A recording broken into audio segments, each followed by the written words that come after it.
y ha de venir a juzgar a vivos y muertos. Vamos a ver de qué se trata el juicio universal para que no te la cuenten.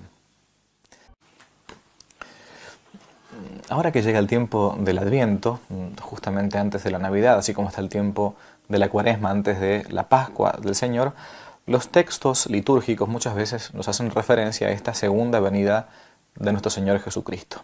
Nuestro Señor vendrá a juzgar con poder y con gloria. Y uno se pregunta, bueno, pero ¿por qué si ya está el juicio particular después de nuestra propia muerte? Todos seremos juzgados y el árbol cae para el lado en que está inclinado, dice el refrán. Entonces, ¿cómo es esto del juicio universal? Y en primer lugar, ¿quién lo va a hacer? Bueno, lo sabemos que es de fe, que nuestro Señor Jesucristo ha de venir a juzgar a vivos y a muertos. ¿Y por qué Él? Porque Él es Rey, es el Rey, y por lo tanto al Rey le pertenece el poder juzgar. Dice el libro de los Proverbios que el Rey se sienta en el trono del juicio y disipa todo mal con su misma mirada. Nuestro Señor subió a los cielos y así como subió, también vendrá a juzgar. Él que estuvo sentado y que está sentado a la derecha del Padre, vendrá entonces para poner fin a las acciones buenas y las acciones malas. Los buenos irán con Él al paraíso, los malos al castigo eterno. Y el que fue juzgado va a juzgar, porque los jueces de esta tierra no son el juez con J mayúscula. ¿Y cómo va a ser el juicio? El juez será en primer lugar justo, será Cristo. Él es quien ha sido constituido por Dios juez de vivos y juez de muertos. Y San Juan dice que Dios le dio al Hijo del Hombre toda potestad de juzgar. Es Jesús mismo, la segunda persona de la Santísima Trinidad, que vendrá entonces a juzgar.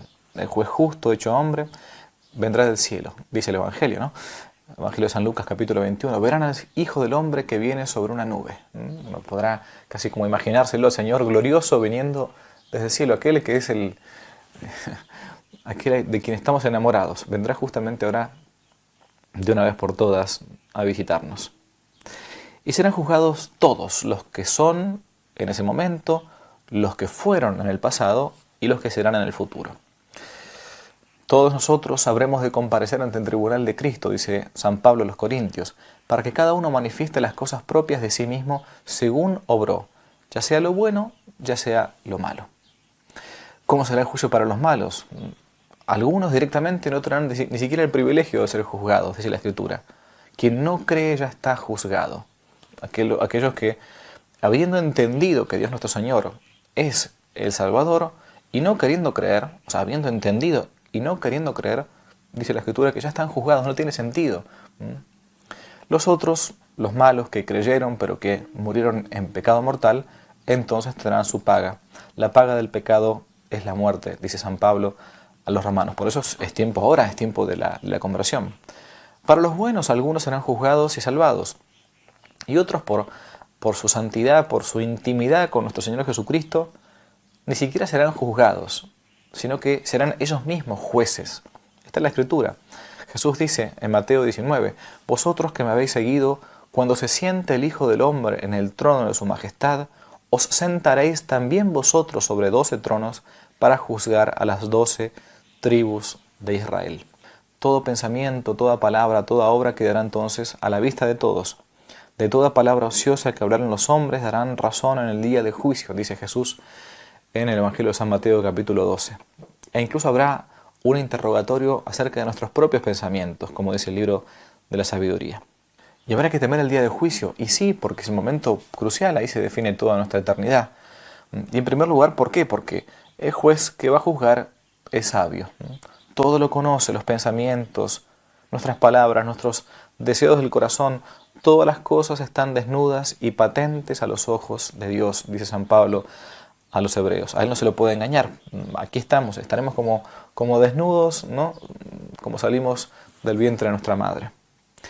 En segundo lugar, no solamente porque Dios es sabio, sino porque es un juez justo. Nada se libra de su poder, ¿no?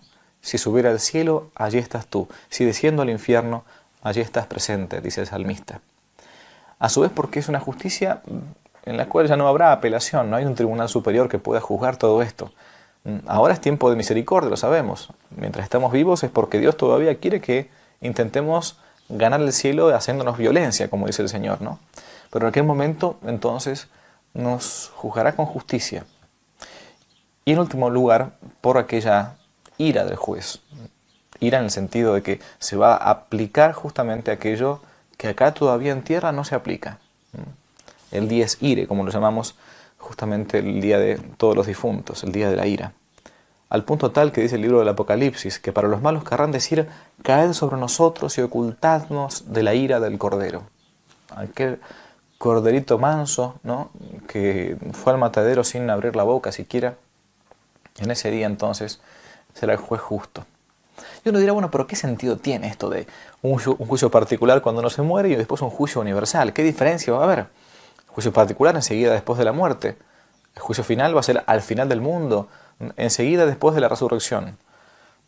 Para un lado va a haber un castigo o premio solamente para el alma, pero para el otro, el juicio final, va a ser un castigo para el alma y para el cuerpo, para que juntamente forma y materia, cuerpo y alma, entonces vean su juicio definitivo. Juicio de sentencia, el juicio particular, pero en el juicio universal habrá un juicio con discusión, con excusas, con publicidad. ¿Cuántas veces decimos, por qué a los malos les va bien en este mundo y a los buenos muchas veces les va mal? Bueno, en el día del juicio final, entonces veremos todo. Veremos absolutamente todo. Y veremos y nos regocijaremos de la justicia divina. Sí, hasta me pondré contento porque al bueno se lo premia, al malo se lo castiga, porque se cumple la justicia de Dios. Ahí está la publicidad y la necesidad y el deseo de justicia que todo hombre tiene, que va a ser recompensado. Por último, en el juicio particular solamente hay un juicio para la persona. Allí está la Virgen Santísima, mi ángel de la guarda, el demonio que acusa, por cierto. Pero en el juicio universal todo se podrá ver, incluso las consecuencias de nuestras obras buenas y de nuestras obras malas. Un vaso de agua dado por amor a Dios no quedará sin recompensa, pero muchas veces ese vaso de agua nadie lo ve. Entonces, bueno, el Señor te recompensará a ti en el día del juicio. Y a su vez también las consecuencias de nuestros actos malos. Muchas veces no sabemos hasta dónde llega una acción libre nuestra, pecaminosa, un pecado nuestro. Tiene consecuencias el pecado de los padres sobre los hijos, tiene consecuencia el de un profesor o el de un político respecto a sus alumnos o de su pueblo. Las consecuencias de nuestros actos. Y uno dice, ¿para qué sirve todo esto? ¿Para tener miedo? No, para que uno, aparte de tener miedo, por cierto, porque sí, para que se convierta en obras, ¿no? Los remedios para poner, ¿no? Las buenas acciones. El apóstol San Pablo dice en Romanos, ¿quieres no temer al poder de Dios? Haz el bien y obtendrás alabanza de Él. En segundo lugar, para tener una confesión, para una buena confesión, hacer penitencia.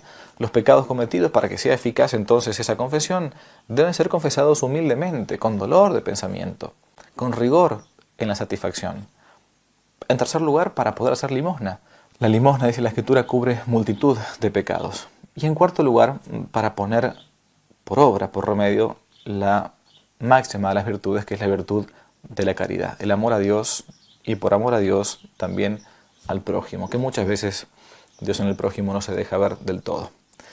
Aprovechemos el tiempo de Adviento para una sincera conversión y meditemos sobre las postrimerías, ¿no? Muerte, juicio, infierno y gloria, ten cristiano en la memoria. Que tengamos un buen Adviento, preparación para la Navidad, para que Dios nos encuentre entonces preparados.